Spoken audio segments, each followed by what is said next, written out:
Solve to Scipuli. This is help for your Henle Latin Studies and Henle first year. Exercise 125. And in this exercise, we are learning about the future tense, future indicative active. Okay, so if you're in your rule book or your grammar book, this will be helpful. On page 44, Rule 164 shows us the future tense of the active mood or active voice indicative mood.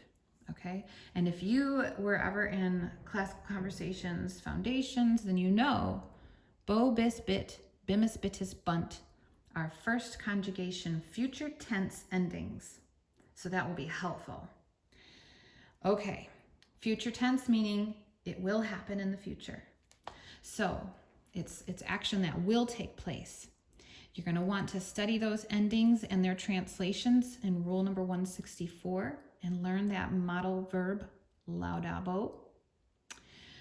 Okay, and then it says you need not learn the meanings given in the parentheses. Note that the future tense is formed on the present stem, so lauda, right? The ending has the A of the first conjugation, just like it has in the other two tenses that we've learned.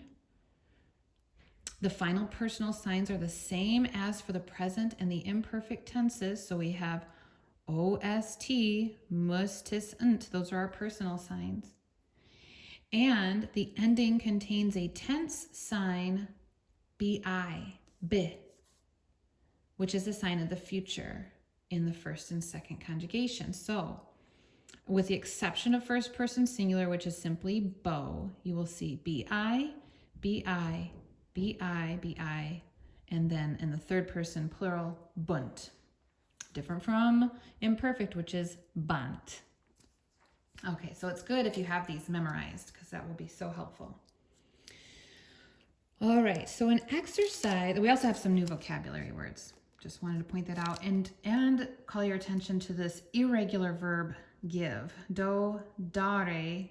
We would expect to see dawi, datus, right? But we see dedi. It's like in English, you had to memorize a list of irregular verbs because they're just different. And this is the case with this Latin verb give. Do, dare, dedi, datus. Okay. So, exercise 125 asks us, number 1, to tell what forms these words are, and number 2, to translate. And you can betcha it gives you a lot of practice with the future tense, active voice, indicative mood. So all of these can have that right off the beginning. And then additionally, we need to identify the person and number and then translate the verb.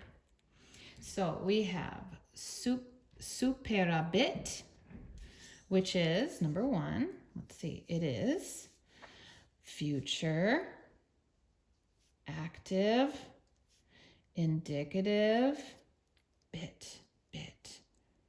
Third person singular. Okay, and it means, oh, that's probably in our last vocabulary list. Here it is, supero, to overcome, conquer, or surpass. All right, so we will use overcome. And we will put the verb overcome in the third person singular future tense. He will overcome.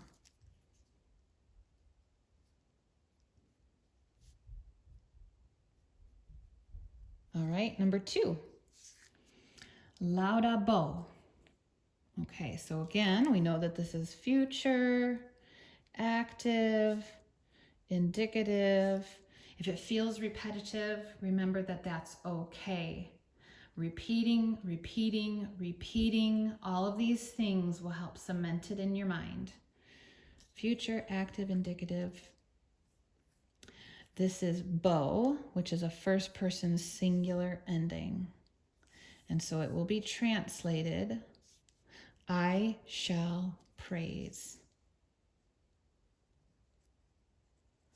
Note that first person future helping verbs are going to be shall instead of will, and that is correct English. We often do say, I will do this, but we ought to say, I shall do this. Or we will, and where it ought to be, we shall. Okay, let's do one more. Number 3, dabo.